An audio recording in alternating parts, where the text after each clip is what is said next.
Assalamualaikum warahmatullahi wabarakatuh. Nama saya Dina Alivia dari akuntansi B angkatan 2022.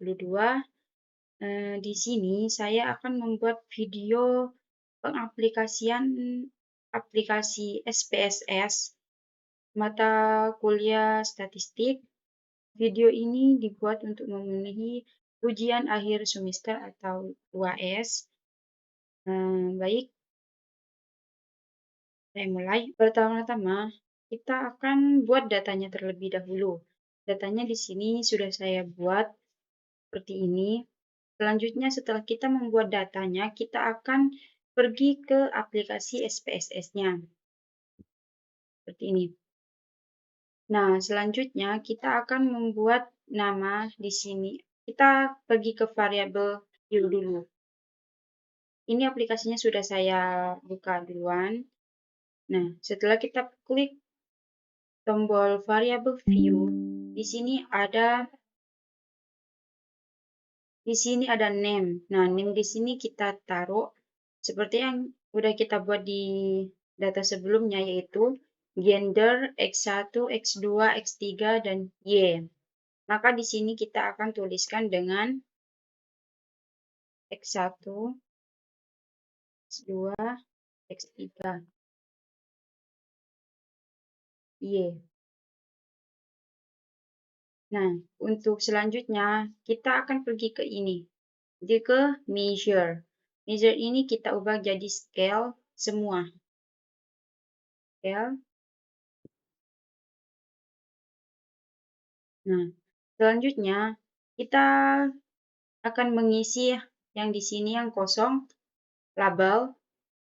Kita isi dengan nama dari ini yang X1, X2, dan X3. Di sini bisa kita lihat di sini bahwa X1, X2, X3, dan Y itu adalah gender, masa kerja, pendidikan, dan kinerja karyawan. Nah, jadi kita akan isikan di sini.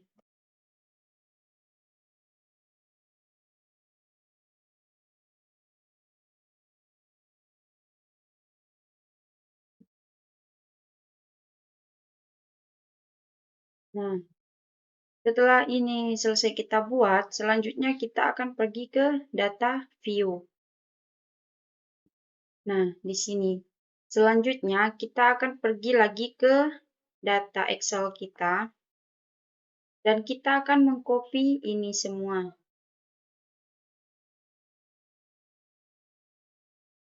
Lalu kita taruh di sini.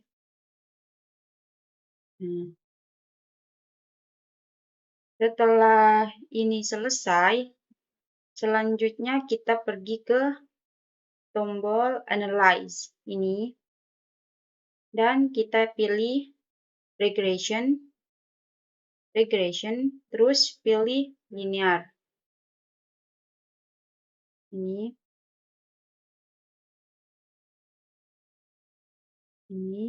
kita taruh sini.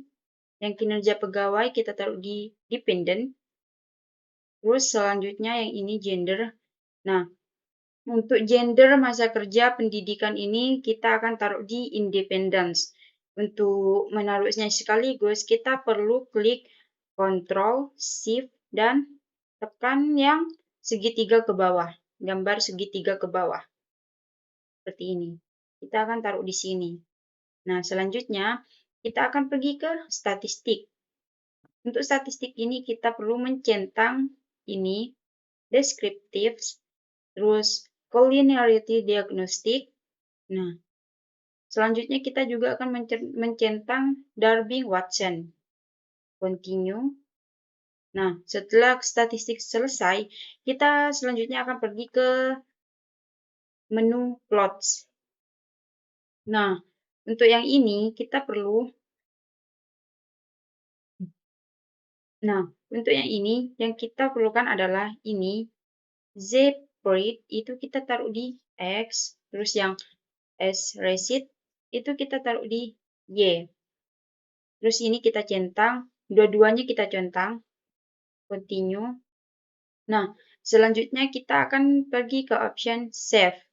Untuk di option save ini, kita hanya perlu mencentang standardized ini. Cukup satu saja kita centang, terus continue.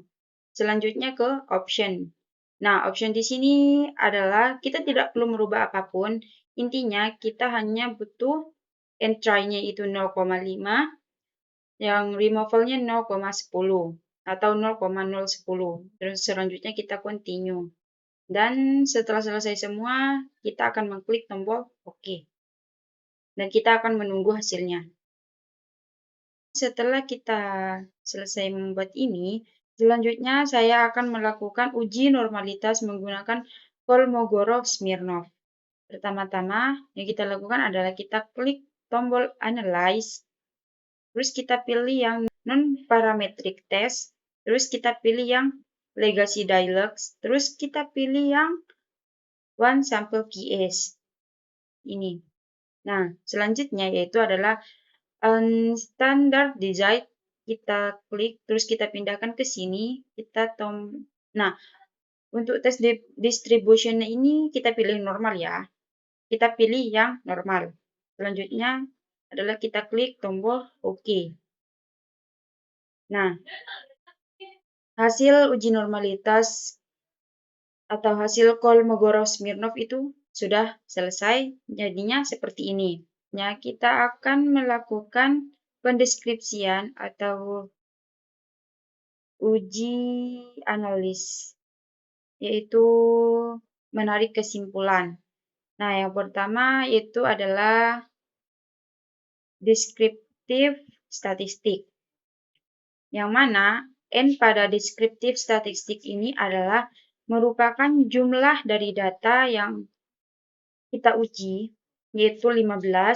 Terus setelah itu kita akan masuk ke soal yang pertama, yaitu uji normalitas. Nah, di sini kita akan membahas soal yang pertama, yaitu uji normalitas.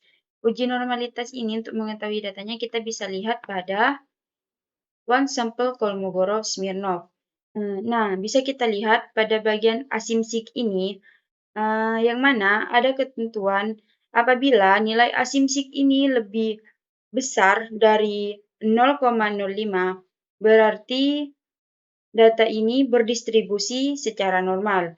Bisa kita lihat bahwa nilai asimsik di sini adalah 0,003, yang mana hal ini merupakan nilai yang lebih kecil dari 0,05, yang berarti bahwa data tersebut tidak berdistribusi secara normal. Selanjutnya, kita juga bisa lihat pada ini, normal PP plot of regression standardized residual, yang mana pada ketentuan jika data tersebut berdistribusi secara normal, titik-titik ini akan berbaris mengikuti garis diagonal ini. Tetapi pada kenyataannya, titik-titik ini tidak mengikuti garis diagonal ini, alias tidak segaris gitu, alias tidak segaris, yang mana artinya data ini tidak berdistribusi secara normal. Nah, selanjutnya kita akan melanjutkan ke pengujian yang kedua, yaitu uji heteroskedasitas. Untuk menguji heteroskedasitas ini, kita geser ke ini, ke scatter plot, di bawahnya yang PP plot of regression. Nah, di sini. Nah, pada pengujian heteroskedasitas ini, pada tabel scatter plot ini, ada ketentuan yang mana apabila titik-titik ini berbentuk lengkungan atau bertumpuk ataupun membentuk suatu pola, maka itu terjadi heteroskedasitas. Tetapi kenyataannya pada tabel ini atau pada scatter plot ini, titik-titiknya menyebar, tidak bertumpuk ataupun membentuk suatu pola, yang artinya tidak terjadi heteroskedasitas. Selanjutnya kita beralih ke pengujian yang ketiga, yaitu uji multikolinearitas. Untuk uji multikolinearitas ini bisa kita lihat pada tabel koefisien. Yang mana pada ini ada ketentuan yang mana nilai toleransi ini harus melebihi 0,10 dan sedangkan nilai VIF ini harus kurang dari 10 dan bisa ditarik kesimpulan bahwa hal ini tidak terdapat multikolinearitas. Nah, bisa kita lihat nilai toleransi X1, X2, dan X3 itu adalah X1 adalah 0,90, X2 adalah 0,88, dan X3 adalah 0,82, yang artinya hal ini melebihi dari 0,10. Selanjutnya yang VIF, yang mana pada VIF ini ada 1,10, 1,125, dan 1,21, yang artinya kurang dari 10. Sehingga bisa kita simpulkan pada koefisien ini tidak terdapat gejala multikolinearitas karena nilai toleransi ini lebih dari 0,10 dan nilai VIF ini adalah kurang dari 10. Nah, selanjutnya kita ke pengujian yang keempat, yaitu uji autokolerasi. Autokolerasi ini bisa kita lihat pada model semari, bagian Darby-Watson. Yang mana ada ketentuan apabila nilai Darby-Watson ini berada di antara DU dan 4 min DU, artinya tidak ada gejala autokorelasi. Sebelum kita menentukan ini Darby-Watson-nya, kita perlu mengetahui nilai DU-nya terlebih dahulu dengan K-nya yaitu 3 dan N-nya 15. Nah, selanjutnya kita akan melihat pada nilai DU dan 4 min DU yang sudah saya dapatkan. Nah, di sini K-nya tadi kan 3, K3, dan N-nya kan 15. Berarti nilainya adalah yang ini. Bisa kita lihat bahwa nilai DU di sini adalah 1,7501. Untuk nilai 4 min DU sendiri, seperti yang saya hitung, itu didapatkan nilai 2,4299. Yang mana artinya nilai Darby-Watson yang 1,098 ini tidak berada di antara DU dan 4 min DU. Bisa kita katakan pada Darby-Watson ini tidak bisa kita katakan ada gejala autokorelasi. Kita lihat dulu pada ketentuannya yang nomor 3, yaitu jika nilai Darby-Watson terletak antara DU dan 4 min DU, maka hipotesis 0 diterima, yang berarti tidak ada autokorelasi. Tetapi pada kenyataannya, nilai Darby-Watson yang tadi tidak berada di antara DU dan 4 min DU, yang artinya tidak ada autokorelasi. Terus selanjutnya kita lihat yang poin keempat, yaitu jika nilai Darby-Watson terletak antara DL dan DU atau di antara 4 min DU dan 4 min DL, maka tidak menghasilkan kesimpulan yang pasti. Nah, bisa kita lihat pada tabel yang ini, pada tabel DL dan DU ini, di sini bisa kita lihat apakah nilai Darby-Watson yang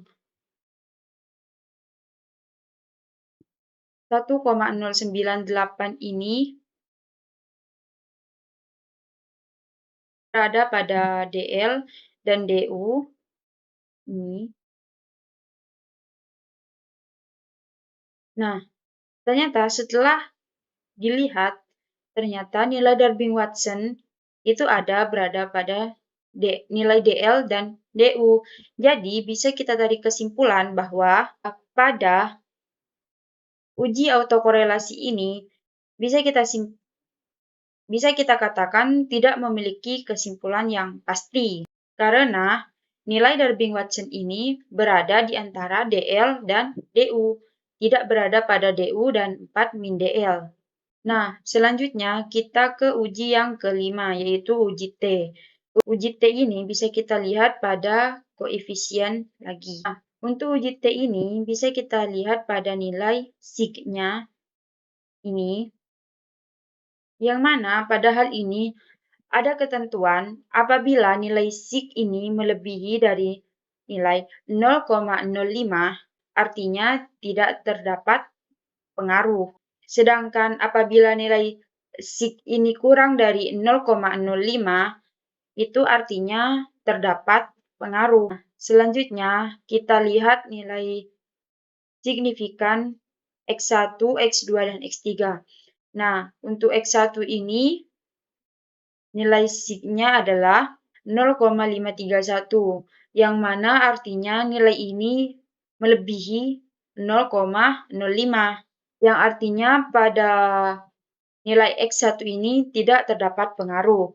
Sedangkan untuk yang X2 yaitu 0,51, yang mana artinya dia juga melebihi dari 0,05. Nah, selanjutnya kita lihat pada X3 yaitu 0,017, yang artinya hal ini kurang dari 0,05. Berarti pada X3 terdapat pengaruh. Sehingga bisa kita tarik kesimpulan pada uji T ini bahwa X1 dan X2 itu tidak terdapat pengaruh. Sedangkan pada X3 itu terdapat pengaruh. Nah, selanjutnya kita pada uji yang keenam, yaitu uji F. Yang mana pada uji F ini kita lihat tabel ANOVA. Bisa kita lihat juga pada tabel signifikan. Pada hal ini, terdapat juga ketentuan apabila nilai signifikan ini atau nilai sig ini kurang dari 0,05, berarti itu terdapat pengaruh dari X1, X2, dan X3 kepada Y. Nah, selanjutnya kita lihat nilai sig ini adalah 0,036, yang artinya pada hal ini terdapat pengaruh dari X1, X2, dan X3 terhadap Y. Nah, selanjutnya yaitu pengujian yang terakhir, yaitu pengujian R. Pengujian R ini bertujuan untuk mengetahui seberapa besar pengaruh variabel X terhadap variabel Y. Nah, untuk hal ini bisa kita lihat pada tabel summary. Nah, bisa kita lihat pada R-square. R-square ini bernilai 0,527, yang mana apabila kita jadikan persentase, hal ini akan menjadi 52,7%, yang mana bisa kita tarik kesimpulan pada uji R atau uji koefisien ini bahwa pengaruh variabel X terhadap variabel Y yaitu sebesar 52,7%. Yang mana pengaruh variabel X1 sampai X3 pada variabel Y itu sebesar 52,7%, yang berada pada kategori moderat. Karena nilai ini lebih dari 0,33 dan kurang dari 0,67, yang artinya dia berada pada kategori moderat. Sekian dari saya, kurang lebihnya mohon maaf. Wassalamualaikum warahmatullahi wabarakatuh.